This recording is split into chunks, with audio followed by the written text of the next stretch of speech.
Nós vamos falar agora de um assunto muito importante e você que é pai e mãe, que tem bebê, olha, é uma oportunidade. Até se você tiver aí o seu filho ou sua filha, de repente, que tem um pouco de mais idade, né? Essa entrevista, ela é exclusivamente para você. Nós vamos falar sobre o desenvolvimento motor do bebê e da criança. E vai justamente servir para mim, para minha esposa, porque a gente está com um bebê pequeno e olha, vai ser uma mão na roda para a gente, uma consultoria. Na primeira infância, de 0 até os 6 anos, é o período mais importante para o desenvolvimento motor, mental, emocional e também da linguagem e a socialização de toda criança. Os pais sabem disso e todo mundo fica muito preocupado, né? Porque querem sempre oferecer o melhor para o filho. Quando os pais notam algum tipo de estagnação, precisam sempre ficar atentos, porque isso pode acontecer por diversos fatores. Podem colocar em risco, então, o curso normal do desenvolvimento de uma criança, que depois, no futuro, é que a gente vai perceber o quanto isso vai fazer uma diferença. Então, para entendermos melhor como a fisioterapia pediátrica auxilia no desenvolvimento motor de crianças, nossa convidada de hoje é a fisioterapeuta infantil Carla Juliana Siquieri Pérez, que já está aqui com a gente. Carla, bem-vinda, tudo bem? Seja bem-vinda, viu? Obrigada, viu, Rogério, pelo convite. Que bom receber você aqui, viu? Obrigada. Gente, a Carla, ela é pós-graduada em fisioterapia hospitalar, com aprimoramento em neonatologia, falei certo, né? Isso. E pediatria cardiorrespiratória. Isso. Também pós-graduanda em psicomotricidade e educação física, instrutora de Chantala e consultora de aleitamento materno. Ou seja, você faz muita coisa, hein? E sou mãe da Laura e do Afonso, que é o mais importante. Coisa boa, hein? Então você já coloca em prática tudo isso com eles, né? Sim, já. A minha mais Quantos velha, anos eles têm? a mais velha com 14 e o caçula agora com 6. A de 14 já está encaminhada, uma adolescente, né? já. Agora o de 6 tem que ficar de olho, né? O de 6 a gente preparou ele para ele ter essa finalzinho dessa primeira infância aí o mais saudável, né? Possível, né? É verdade. Deixa eu mandar um recado para quem está acompanhando a gente. Se vocês tiverem alguma dúvida, quiserem mandar perguntas, a Carla vai responder para você aqui, tá? É só você interagir com a gente que nós vamos repassando para ela. Ô, Carla, então vamos explicar o que é fisioterapia pediátrica, porque a gente já ouviu falar de fisioterapia né, em vários segmentos. Uhum. Essa especificamente para mim é nova. Como que ela é? Qual a importância dela então? Então, Rogério, assim como, né, todos a gente acha, a gente entende que a fisioterapia ela só vem para reabilitar alguma coisa que se quebrou, ou depois de um derrame, né, ou depois de um infarto, né, ou traumas grandes de acidentes automobilísticos. E a um grosso modo, a população enxerga a fisioterapia mais dentro dessa reabilitação, trazer de volta aquele movimento que não está acontecendo. Na pediatria, a gente já olha por outros lados. Hoje, principalmente, a gente percebe que o desenvolvimento motor, né, e o movimento dessa criança, aliado realmente à estruturação desse corpo, a essas mudanças de postura no comecinho da vida do bebê, né, vem só favorecer a gente nessa especialidade da fisioterapia infantil. Então, nada mais é do que acompanhar essa criança, esse bebê, a partir do momento que começa o primeiro movimento ou que sai, né, que sai da barriga da mãe, porque lá dentro a gente também acompanha os movimentos fetais, e disponibilizar para esse bebê uma melhor capacidade do ganho dessas habilidades dentro desse desenvolvimento motor. Então, assim, se a gente tem um bebê típico, hoje a gente chama de típicos e atípicos, né? Bebês que nascem sem nenhum atraso, que não tem nenhuma síndrome ou que não tem nenhum problema no nascimento, como as paralisias cerebrais e outras intercorrências do parto. Se esse bebê está sem nenhum comprometimento motor, a gente só acompanha o desenvolvimento para saber em que fases e que marcos desse desenvolvimento essa criança vai acompanhar, que o próprio ambiente vai auxiliar nesse processo e a criança vai fluindo dentro dos marcos, né, e completando as etapas e as fases da vida. Porque, na verdade, quem é pai e mãe, principalmente de primeira viagem, fica sem saber exatamente quais são esses marcos, né? A gente não sabe se é para engatinhar no momento certo, se ele vai falar no momento certo, se depois ele vai se desenvolver da maneira correta. Como que a gente pode ficar observando esses marcos? Porque são vários, né? São vários, né? Então, assim, e hoje a gente tem também que todo mundo tem esse acesso muito fácil, né, às informações. Esse Dr. Google vem aí, às vezes, né, deixa a mãe já blindada muitas coisas. Às vezes mais atrapalha do que ajuda, Mas, né? porque na realidade lá na casa dela não está acontecendo exatamente aquilo que está escrito ali que deveria acontecer, né? E aí vem um monte de caraminhola na cabeça. Então, assim, a gente entende os marcos como sendo um olhar importante para esse desenvolvimento. Então, se a gente chama de marco, é porque naquela fase ele deveria estar ou estar perto de fazer aquele movimento. Então, se a gente pensa lá, o bebê muito bebezico, que não segura o pescoço, até 3 meses a gente tem um marco que tem que sustentar esse pescoço. Então, aí até 6 meses é um outro marco importante, né? Ele rola de 3 a 6 meses, ele precisa rolar para os lados para depois ele conseguir ficar sentado. Então, a gente já tem esse pescoço sustentado, a gente já tem esse tronco sustentado. Sentou, ele já começa a explorar a lateralidade. Então, perto dos 9, a gente já pensa numa criança que quer arrastar de barriga, que quer engatinhar. E hoje, com a pandemia, a gente teve uma régua desses marcos um pouco mais frouxa. Então, antes, quando a gente pedia para um bebê engatinhar aos 9, 10 meses, hoje a gente está considerando até 12 meses para esse bebê engatinhar. Quando a gente esperava que um bebê andasse com apoio, segurando nas mãozinhas, perto de 12 meses, a gente já joga para 14. Né? E o andar independente a partir de 18 meses, 1 ano e meio. E isso já foi isso? Por causa da pandemia. Mas é porque, né? as crianças não brincam, baixo não têm estímulo, acesso. Exatamente. Poucos estímulos, as crianças fechadas em casa, com dificuldade de locomoção. Né, exatamente, né? As mães muito inseguras, essas crianças no colo, ou carrinho, ou cercados, ou em outros lugares que contém esse movimento. Então, assim, é o que eu falo sempre, há 15, né, eu tenho 18 de formada, criança precisa de chão. O melhor estímulo da criança na casa, na escola, na creche, na casa da avó, é o chão. É o chão que ela vai conseguir saber quais são seus limites, ela vai entender como que ela consegue fazer, como é que ela pode fazer e a vontade dela fazer. Porque se a criança não tem vontade, ela é uma criança que não se movimenta. E uma criança que não se movimenta, ela não se desenvolve. Né? Então, a pandemia veio para a gente entender isso. E aí as crianças dentro de casa, sem poder ir a parque, sem poder sair, sem poder andar de bicicleta. A gente aqui ainda é privilegiado, porque na nossa cidade a gente ainda consegue, né, ir a lugares que são menos frequentados. E as casas nossas têm, né, tem espaço, quintais, né, e tudo mais. Mas em lugares muito grandes e que a criança era confinada a apartamento, a gente tem sim estudos já que mostram que, infelizmente, a pandemia dificultou muito o desenvolvimento desses pequenos até os 24 meses, né? Que seria até os 2 anos. Então, assim, é bem importante. Então, o movimento está assim como a respiração, né? A respiração é um ato de movimento, né? Se a gente não se movimentar, se o pulmão não movimentar, a gente não respira. Então, eu bato muito nessa tecla. Precisamos deixar as crianças ser crianças e a criança precisa brincar.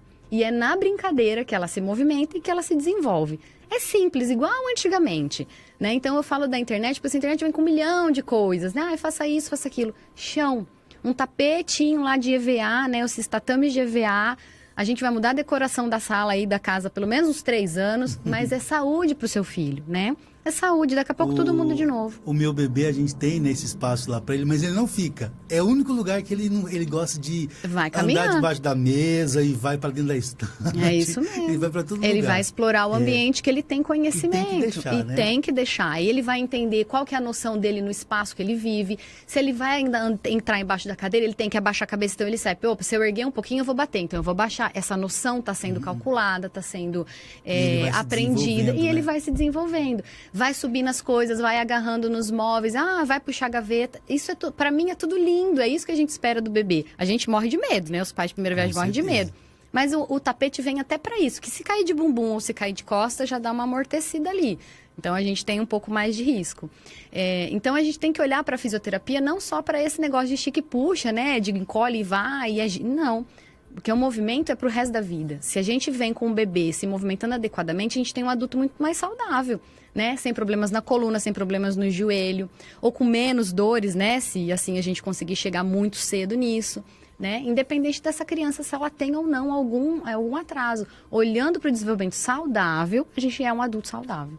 Que bacana. E você tem experiência, né? Já mais de 15 anos, né? E quais os tipos de crianças que você atende, assim, que são os problemas mais comuns, para você compartilhar com a gente? Então, Rogério, eu morei em Penápolis, né? Trabalhei numa faculdade lá, fui professora numa faculdade lá. Na creche a gente via de tudo. A gente tinha desde síndrome de Down, que hoje a gente chama de T21, os TDAHs, que são os transtornos de déficit de atenção e hiperatividade. Isso em 2013, 2012, né? Que vinham frequentes e vinham sendo incluídos cada vez mais nas turmas. Então, assim, crianças com baixa necessidade de atenção, não conseguem na concentração. Você fala, nossa, mas é só criança que tem problema motor? Não. Nas atenções, a gente precisa ter essa concentração para a gente conseguir fazer um movimento adequado. E conforme essa criança vai crescendo, se ela não consegue se concentrar, como é que ela vai fazer? Por exemplo, na escola, como é que ela vai jogar uma bola? Como é que ela vai rebater uma bola? Como é que ela vai receber essa bola? Né? As meninas, vai para um balé? Como é que para numa fila de balé? Como é que para numa coreografia? Espera a sua vez, espera a vez do outro. Né? Então, isso veio crescendo ao longo do tempo. Hoje, a minha prática as crianças com TEA, que é o transtorno do espectro autista, o T21... e as crianças com um atraso de desenvolvimento motor. Sejam eles ainda por diagnósticos indefinidos, e algumas por atrasos sem mesmo motivo, né? Eu falo que é pandemia. E eu falo porque as que eu tenho é de mães de primeira viagem e de muita insegurança nesse processo de deixar no chão e de não tirar do colo, né? Então, aqui em Adamantina, eu tive paralisados cerebrais também, mas hoje o meu foco é os autistas e a síndrome de Down. Entendi. Né? E eu presto, né, a Chantala, eu faço esse treinamento de Chantala, que é a massagem em bebês, então dali a gente já pode também adiantar bastante coisa com a família, fica né? tudo dentro do mesmo público, né? Já. Agora, eu imagino que os pais que estão acompanhando a gente agora, meio de 40, eles ficaram sabendo dessa questão dos marcos, né, que são importantes, mas como que a gente pode ficar atento mesmo, saber se é algum tipo de atraso que a criança está tendo? Porque a gente não tem essa noção, né? O que eu posso observar para saber se o meu bebê tem algum tipo de problema motor, ou se pode acontecer alguma coisa, ou não dá para saber e tem que procurar um especialista? Então, numa gestação típica, natural, né, com que a criança nasceu a termo, lá a partir de 37, 38 semanas, independente se foi cesárea, se foi parto natural, um bebê nasceu saudável, eu faço sempre assim. Caiu o umbigo, né, que a gente fala, o coto umbilical caiu, esse bebê já vai de barriga para baixo. A barriga para baixo, ela é uma das coisas mais importantes para a gente avaliar o grau de necessidade de desenvolvimento, né, dessas habilidades ou não. Então, assim, quanto mais você demora para colocar esse bebê de barriga para baixo, mais ele não vai ficar depois e esses atrasos vêm em consequência disso. Então, assim, um bebê com 3 meses que não segura o pescoço, precisa levantar uma luzinha. Um bebê com 5 meses que não segura o pescoço, né? Em 5 meses já era para ele estar encostando com apoio. Já era para ele rolar em cima para, né, tentar já verificar o que está ali, para ele poder esticar a mãozinha para pegar. Então, começa lá, muito pequenininho. Então, aquela criança que é muito molinha, que é muito inquieta, que não para no carrinho, que não para no bebê conforto, que vai escorregando, escorregando, escorregando, que esse pescoço não está sustentado. Para frente de 4 meses, a gente já acende uma luzinha. Porque com 4 meses ela tem que fazer tipo aquela tartaruguinha que a gente brinca de barriga para baixo, de ficar pescoçando e já olhar o mundo que está, né, ao seu redor. E se lá com 5 não aconteceu, a gente já pode entender que aí com 6 não vai sentar, aí com 8 não vai ficar de barriga arrastada. E aí vai, né? Exatamente. Então esses marcos eles vão se acumulando ao longo desses 12 primeiros meses. E aí quando a gente espera uma criança que com 9, 10 começou os primeiros movimentos do gato, ela não está nem sentando. Então, a gente precisa trabalhar esse fortalecimento, precisa trabalhar essas posturas, precisa trabalhar esses movimentos, essas mudanças de movimento dela no chão, para ela se fortalecer e ela conseguir chegar nesses marcos e desenvolver as habilidades. E como que é feito esse trabalho? Por exemplo, eu que sou pai, estou perguntando até justamente para mim mesmo. esse trabalho, se a criança, por exemplo, tem atraso, Isso. é fácil depois de resolver? Quanto tempo demora? Como é que funciona, assim, para a gente poder visualizar como é que funciona? Primeiro, claro que a gente precisa de uma avaliação do neurologista infantil. É importante para descartar qualquer outra síndrome, qualquer outra paralisia associada, qualquer coisa que pode acontecer em nível cerebral que a gente está falando. Então, o movimento, ele vem do cérebro. Se a gente não mandar informação e não voltar informação, o movimento não acontece. Então, descartando esses fatos, que ou é síndrome, ou é paralisia, ou é qualquer outra coisa, nós vamos estimular, simplesmente. Nós vamos apresentar à criança os movimentos que ela deveria fazer naquele momento. O meu espaço, porque eu não falo que é clínica, porque é um espaço mesmo infantil, é um tapete de fora a fora, e eu vou apresentando obstáculos e sugestões para a criança, para ela vencer aquilo dentro daquela necessidade que ela tem. Então, é rampa, é escada, é túnel, é ponte, é bola, né? Então, aí eu faço com que essa musculatura que não está sendo trabalhada comece a ser trabalhada. Né? Tudo muito lúdico, tudo na base da brincadeira, tudo no joguinho, no bichinho. E a gente vai ganhando... Vai pegando a confiança, né? A criança vai, né? Também ficando à vontade, e aí vai acontecendo. Então, primeiro, procurar um neurologista infantil, que eu acho importante, descartar as possibilidades de uma patologia ali associada neurológica, e estimular. A gente não precisa ficar com medo de estimular. Não precisa. Criança gosta, criança quer bagunça mesmo, né? Não precisa colocar sentadinho. Criança não vai ficar sentada. Criança não vai ficar no lugar, igual mesmo você falou, ela vai explorar. E aí a gente vê a saúde da criança nessa exploração. Quanto mais bagunça ela fizer, mais saúde tem, né? Mais curiosidade ela vai ter. E dessa curiosidade ela vai fazer o movimento, né? Que bacana. Agora, outro ponto importante nessa questão aí, a gente que acaba tendo a possibilidade de se tornar pai e mãe, acaba tendo o envolvimento da família em tudo isso, e todo mundo quer dar palpite, né? Deveria fazer isso, deveria fazer aquilo, não é assim, porque na minha época era assim, porque eu criei fulano e era daquele jeito. Como é que a gente lida, então, com esses palpiteiros aí? Então, eu sou da opinião que contra a ciência a gente não tem argumento nenhum, né? Eu sou da pesquisa, eu gosto de dados, eu gosto de provar que 2 mais 2 realmente é 4. E quando a gente fala de movimento, às vezes isso fica muito confuso para as pessoas mais antigas, né? Para as pessoas que acham que colocar um pintinho na boca da criança faz a criança falar, né? Então a gente vai por esse caminho.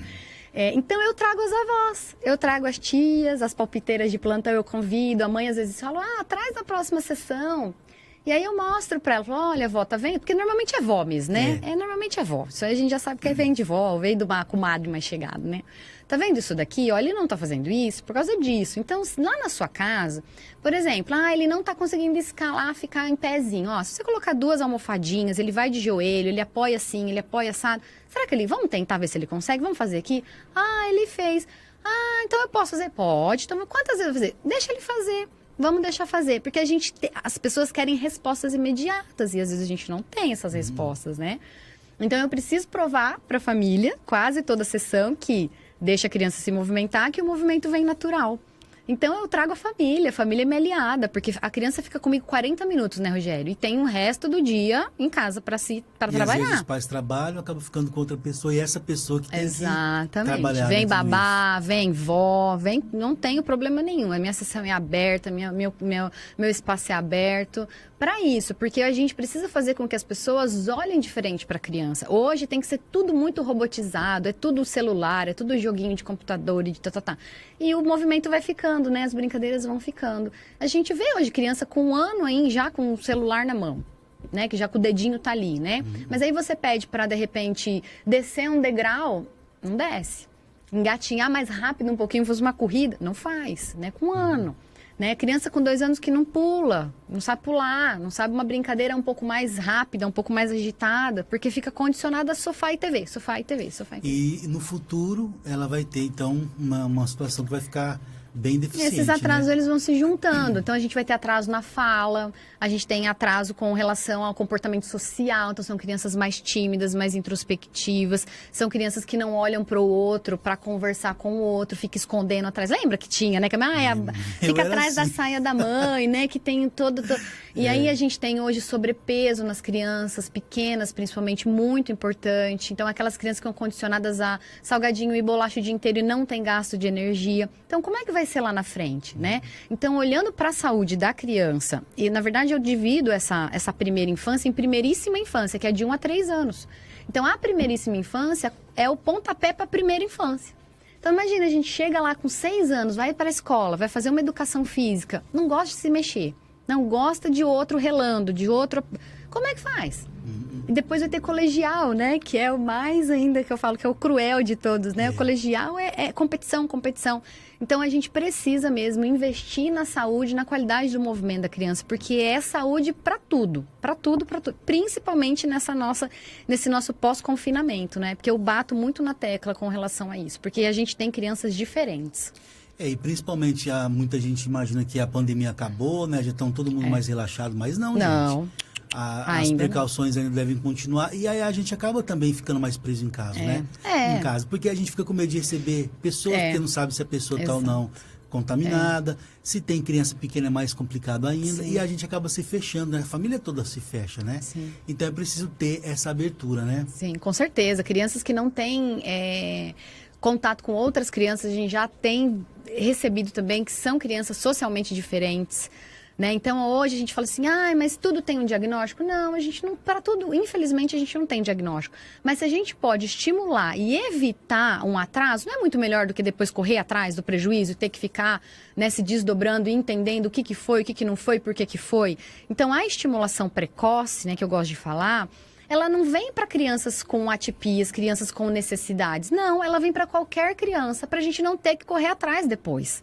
Né? Então, é muito melhor você estimular na dose certa, né? E manter um nível aí dos marcos dentro da que a gente espera, do que depois você ter que correr 3, 4 vezes mais para você, né, tirar o prejuízo desses atrasos aí que foram acontecendo. E tem aquela questão de que menino é mais preguiçoso que menina se desenvolve mais rápido, ou então, isso é uma coisa pra ciência não tem. A gente sabe sim que são indivíduos diferentes, né, metabolismos diferentes, o menino nasce maior, o menino nasce mais pesado, né, mas ao longo do desenvolvimento, a gente, na teoria mesmo, a gente não tem. Essa coisa de criança preguiçosa é o que a gente precisa mais levantar uma luzinha, né? A gente não tem criança preguiçosa. A criança saudável, ela não para, né? Então, a gente pode ver algumas coisas com relação a essa preguiça de dificuldades mesmo de enfrentamento e de movimento. Então, se ela não está conseguindo fazer, mas por que eu vou fazer se eu não consigo fazer? Aí vem a frustração. Tentou uma vez, não fez. Tentou 2, não fez. Poxa, eu vou tentar de novo? Não vou. E aí, o que acontece também? A criança aprende pela tentativa e pelo erro, e pela imitação do outro. Então, se ela viu lá, o pai fez, a mãe fez, vou tentar. Fez a primeira, não conseguiu. Fez a segunda, não teve suporte, ela não vai tentar a terceira. E aí ela vai ficando de lado. E aí a família fala, que preguiçosa, né? Não quer fazer. Mas não é por porque isso ela que não... o apoio da família, dos pais A rede é importantíssima, né? É importantíssima. A criança até 3 anos, ela só faz pela cópia do outro. Ela copia exatamente tudo. Seu bebê está copiando tudo que vocês fazem. Olhando, observando, sentindo o cheiro, sentindo o tato de vocês, o toque, a hora que pega, a hora que não pega, a hora que fala um pouco mais alto, tá tudo ali ligadinho. E a partir do momento que ele tiver a primeira oportunidade, ele vai reproduzir igual ao movimento de vocês. Então, essa imitação é muito rica. Então, a hora que fala com a criança, fala de frente para a criança, né? E fala como sendo um ser, não como um bebê. É bebezinho. Porque a gente tem muito isso, a gente infantiliza um momento que não precisa. Você fez isso? Não podia. Então, vai acontecer isso. Você fez isso? Parabéns, você conseguiu. Vamos fazer de novo? Então, esses reforços positivos, eles precisam estar, assim, constantemente acontecendo. Principalmente até 3 anos, viu, Rogério? Principalmente. Que é fundamental, né? Que é fundamental. A gente tem as janelas aí, né, de plasticidade. Esse cérebro é aquela esponja que vai aprendendo e vai memorizando e vai gerando movimento automático. A gente quer uma criança independente. Mas, para ela ser independente, ela tem que estar automática, ela não precisa pensar para fazer. Opa, o copo tá aqui, eu quero beber água. O que eu preciso fazer para beber água? Eu vou esticar o braço, eu vou pegar o copo, Não, ela não precisa mais. Então, tendo a vontade, tendo entendimento do movimento e fazendo o movimento acontecer, ficou automático, a gente tem uma criança independente. Não a todo momento, mãe, quero isso, pai, quero aquilo. Sabe aquela criança que fica pedindo? Será que a gente não precisa ter um pouquinho mais de olhar com essa independência, porque na verdade ela precisa dessa independência, mas ela não está tendo essa rede para fazer com que ela seja independente? Ensine a criança, a copo é aqui, a água é aqui. Quando você quer água, mamãe, quero água. Pega o copo, pega a água. Ah, banheiro, xixi, tem parte de desfraude, que é, né? E dá um outro programa isso aí. Mas, então, assim, a gente cobra muito uma independência antes que a criança chegue na maturidade para ter a independência. E daí a gente fica rotulando os pequenos. Ah, é porque é preguiçoso, ah, é porque é entrão, ah, é porque é curioso. Mas depende da gente, né? A formação é nossa. Quem vai dando direcionamento são os pais, né? A educação é nossa. E é sempre importante a gente falar sobre esse assunto, você que está acompanhando agora a gente 1053, porque quando acontece qualquer tipo de problema com as crianças, né, independentemente da idade, é importante sempre a procura de um profissional que tenha condição de ajudar, né? E é aí que você entra com esse seu trabalho, né? Eu tenho recebido bastante procura com relação a isso, as preocupações dos atrasos, né? Essas crianças que já mais de 2 anos já vêm comigo, né? Aqui em Adamantina, né? Que eu tô, né, aqui agora. Então, assim, é preocupação diária de autonomia, de independência, de condição de saúde, que eu acho que é o mais importante. Para as escolas também, porque não é papel da família, a escola vem para dar um suporte, mas é papel da família manter, né, realmente a saúde emocional, física, né, e social dessa criança. A gente vem aqui como sociedade dando um suporte para a gente levar no trilho mais, né, correto possível. Mas eu fico feliz que as mães me procuram bastante, né, porque qualquer coisa diferente já entro em contato. Não, com certeza, eu acho que isso é fundamental. Vamos então falar do espaço, né, terapêutico Reinventar, que é lá que você atua, juntamente com outras profissionais, né? Sim. Além do trabalho que você realiza, quais os outros tipos de procedimentos que a gente encontra lá? Então, Reinventar, somos eu, né, fisioterapeuta, a Flávia Turra, psicóloga, trabalha com bioenergética, atende a população aí adolescente e adulto. Hoje a gente conta com outra fisioterapeuta, Nayara Gratão, que ela é de Pacaembu, e a gente está oferecendo um Pilates infanto-juvenil. Então, somos o primeiro lugar aqui que está atendendo crianças e adolescentes com necessidades de ortopedia, especificamente, que a gente vai oferecer o Pilates. A gente já está fazendo as avaliações e as sessões já começaram. E agora contamos também com a Mariana Mastelini Tufo, a nutricionista materno-infantil, e para a gente arredondar todo esse processo, né? E assim, as mães têm procurado, a gente está muito feliz. E também temos a Ariane Cíceri, a nossa terapeuta holística, né? Aromaterapeuta, que está com a gente fazendo os nossos óleos, os nossos cheiros personalizados, né? Nos ajudando nas energias. Então a gente está uma turma bem bacana, a gente está muito feliz, Rogério. É reinventar isso, é reinventar a saúde, né, reinventar o processo de cura, seja ele físico, emocional. Eu acho que hoje que a gente precisa é isso, né? Com certeza. Se permitir, né? E aí, a Reinventar Espaço Terapêutico fica na Rua 9 de Julho, número 25, aqui em Adamantina.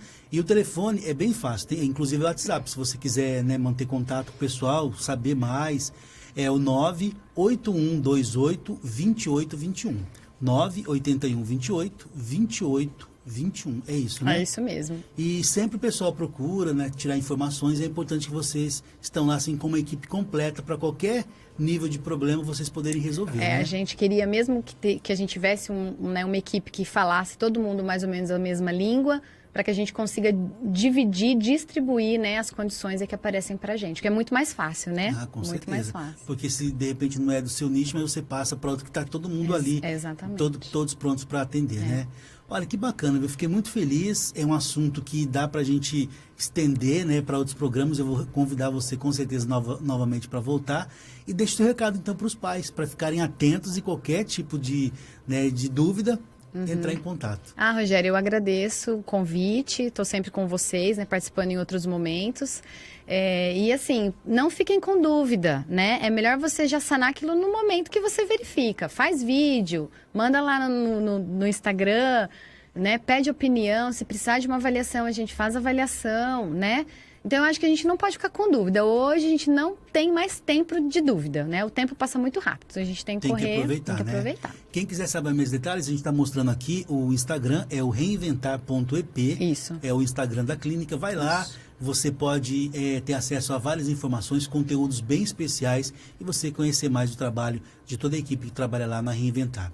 Muito obrigado, viu? Fiquei muito feliz. Eu que agradeço. E sempre que precisar, a gente está aqui para poder colaborar, tá bom? Obrigada, boa tarde. Muito obrigado. Quero agradecer você que ficou com a gente, agradecer todo o pessoal que acompanhou agora, faltando 2 minutinhos para 1h da tarde. Nós conversamos então com a fisioterapeuta infantil, a Carla Siquieri Pérez. Olha, gente, é demais, esse assunto é muito importante e nosso espaço justamente é esse, para trazer assuntos pertinentes a todos os níveis de pessoas, de faixas etárias, pais, mães. O importante aqui é que o conteúdo é de qualidade e sempre a gente traz aqui profissionais de qualidade para oferecer para você sempre o melhor. Essa é a Rádio Life FM, sempre oferecendo para você o melhor. Nós estamos indo embora, quero agradecer todo mundo que ficou com a gente. Amanhã, sexta-feira, eu estou de volta. Amanhã tem novidades aqui na programação da Rádio Life FM. Todo mundo aqui preparado e amanhã você vai saber certinho o que vai acontecer logo mais amanhã à noite aqui na Rádio Life FM. Um grande abraço, até amanhã a partir do meio-dia. Valeu, gente. Tchau, tchau.